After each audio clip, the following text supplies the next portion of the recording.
അടുത്തതായി മുൻ panchayat president R Rajagopal സാറിനെ ക്ഷണിച്ചുകൊള്ളു.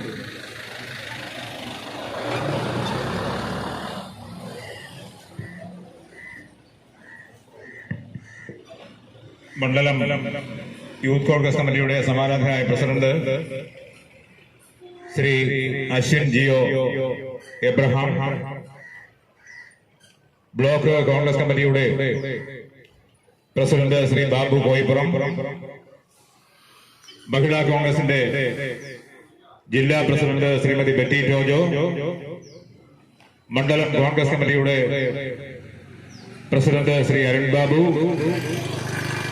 ഈ യോഗത്തിൽ സംബന്ധിക്കുന്ന INTUC-യുടെ പ്രസിഡന്റ് ശ്രീ വിഷ്ണു പങ്കജാക്ഷൻ, ബ്ലോക്ക് കോൺഗ്രസ് കമ്മിറ്റിയുടെ vice president Shri TS Sabu, സർവോപരി ഈ യോഗം ഔദ്യോഗികമായി ഉദ്ഘാടനം ചെയ്ത ബ്ലോക്ക് യൂത്ത് കോൺഗ്രസ് കമ്മിറ്റിയുടെ പ്രസിഡന്റ് അഡ്വക്കേറ്റ് ഡെന്നിസ് ജോസഫ്,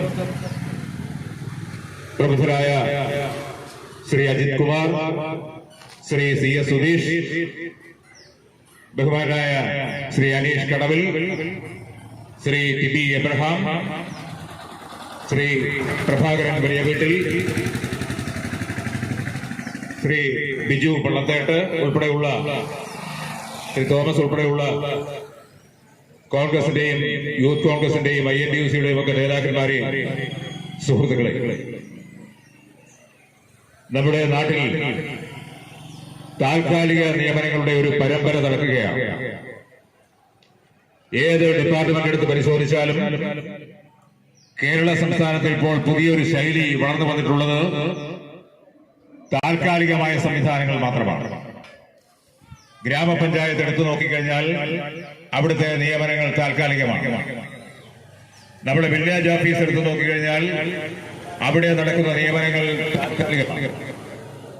ഏത് ഹോസ്പിറ്റലുകൾ എടുത്തു നോക്കിയാലും, ഏത് ഭരണ സംവിധാനങ്ങൾ കേരള സംസ്ഥാനത്ത് പരിശോധിച്ചാലും ആനുകാലികമായി നടക്കുന്ന ഏറ്റവും വലിയ ചതിവ്, ജനങ്ങൾക്ക് നേരെ എറിയുന്ന ഏറ്റവും വലിയ ചതിവ്, താൽക്കാലിക നിയമനങ്ങളുടെ ഒരു പറുദീസയായി, കോൺട്രാക്ട് നിയമനങ്ങളുടെ ഒരു പറുദീസയായി സ്വന്തം സഖാക്കളെ കുത്തിത്തിരുകുന്ന ഒരു വിളനിലമായി മാറിയിരിക്കുകയാണ് സർക്കാർ, അർദ്ധ സർക്കാർ സ്ഥാപനങ്ങൾ മുഴുവനും.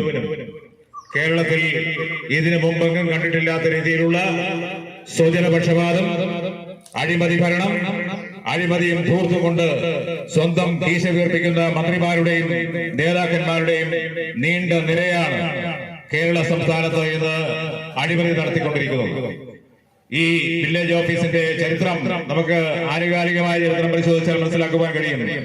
കഴിഞ്ഞ ഏതാനും നാളുകൾക്ക് മുമ്പ് ഒരു മാതൃകാ വില്ലേജ് ഓഫീസായി പ്രഖ്യാപിക്കപ്പെട്ട വില്ലേജ് ഓഫീസാണ് കുറിച്ചി വില്ലേജ് ഓഫീസ്. അത് മാതൃകാ വില്ലേജ് ഓഫീസായി പ്രഖ്യാപിക്കപ്പെടണമെങ്കിൽ അവിടെ നടന്നിട്ടുള്ള ഭരണം, അവിടെ നടന്നിട്ടുള്ള സേവനങ്ങൾ, അവിടെ നടന്നിട്ടുള്ള ജനോപകാരപ്രദങ്ങളായ പരിപാടികൾ വിലയിരുത്തിക്കൊണ്ടാവണം എന്ന് മനസ്സിലാക്കുന്നു. പക്ഷേ അത്തരമൊരു വില്ലേജ് ഓഫീസിനാണ് ഈ രീതിയിലുള്ള ഒരു ദുരന്തം വന്നു ഭവിച്ചിട്ടുള്ളത്.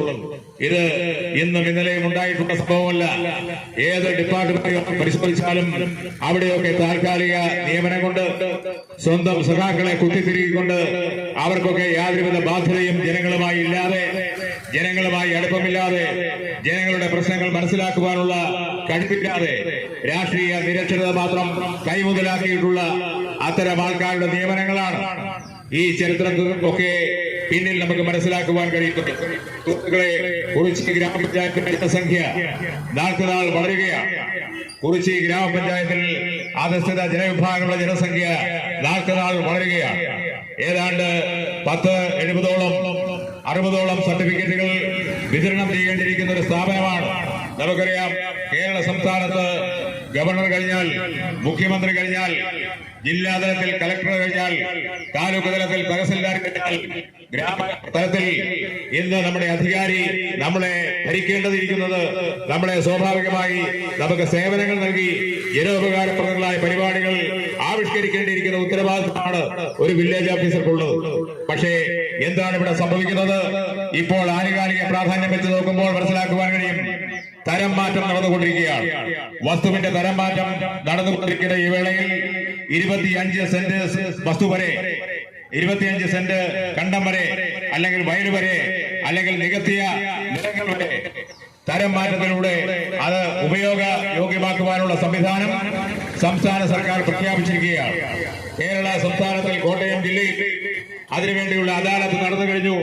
കോട്ടയം ജില്ലയിൽ മറ്റ് ജില്ലകളിലെ പോലെ തന്നെ അദാലത്ത് നടന്നുവെങ്കിൽ പോലും ഇപ്പോഴും മനസ്യൂതമായി തരം മാറ്റത്തിന്റെ പരാതികൾ ഓൺലൈനിലൂടെ ഗവൺമെന്റ് നൽകിക്കൊണ്ടിരിക്കുകയാണ്. ഈ അവസരത്തിൽ ഏറ്റവും വലിയ ഉത്തരവാദിത്വം ഒരു പ്രദേശത്ത് ഉള്ളത് വില്ലേജ് ഓഫീസർക്കാണ്.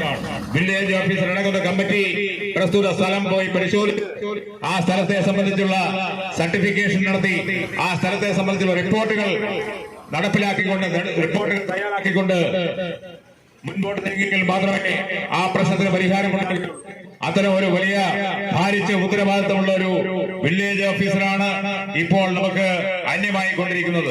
മറ്റു പല വില്ലേജ് ഓഫീസർമാർക്കും താൽക്കാലികമായ ചുമതലകൾ നൽകി താൽക്കാലികമായ ഉത്തരവാദിത്തങ്ങൾ നൽകിയാൽ ഉണ്ടാവുന്ന പ്രശ്നങ്ങൾ നമുക്ക് മനസ്സിലാക്കുവാൻ സാധിക്കും. അപേക്ഷ നൽകുന്നത് ഒരു വില്ലേജ് ഓഫീസറിന്റെ മുമ്പിൽ, അപേക്ഷയെ സംബന്ധിച്ചുള്ള പരിശോധന നടത്തുന്നത് മറ്റൊരു വില്ലേജ് ഓഫീസറിന്റെ മുമ്പിൽ, അപേക്ഷയെ സംബന്ധിച്ചുള്ള പരിശോധനയ്ക്ക് ശേഷമുള്ള റിപ്പോർട്ടുകൾ തയ്യാറാക്കുന്നത് മറ്റൊരു വാടക വില്ലേജ് ഓഫീസറായി മാറുന്ന ഒരു സാഹചര്യമാണ്, അത്തരമൊരു ദുരന്തമാണ് കുറിച്ചി പഞ്ചായത്തിൽ സംഭവിച്ചുകൊണ്ടിരിക്കുന്നത്.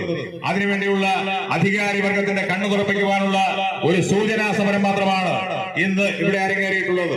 ഈ സൂചനാ സമരം കണ്ടു പഠിച്ചില്ലെങ്കിൽ അതിശക്തമായ ജനകീയ പ്രക്ഷോഭങ്ങളുമായി, അതിശക്തമായ പ്രത്യക്ഷ സമര പരിപാടികളുമായി യൂത്ത് കോൺഗ്രസ് ഉൾപ്പെടെ എല്ലാ സംഘടനകളും, കോൺഗ്രസിന്റെ മുഴുവൻ പോഷക സംഘടനകളും രംഗത്തിറങ്ങുമെന്നുള്ള ഒരു സൂചന മാത്രം നൽകിക്കൊണ്ട് ഇവിടെ ഈ യോഗം സംഘടിപ്പിച്ച, ഇവിടെ ഈ സമര പരിപാടി സംഘടിപ്പിച്ച മണ്ഡലം യൂത്ത് കോൺഗ്രസ് കമ്മിറ്റിക്ക് എല്ലാവിധ ഭാവുകങ്ങളും നേർന്നുകൊണ്ട് നിർത്തട്ടെ.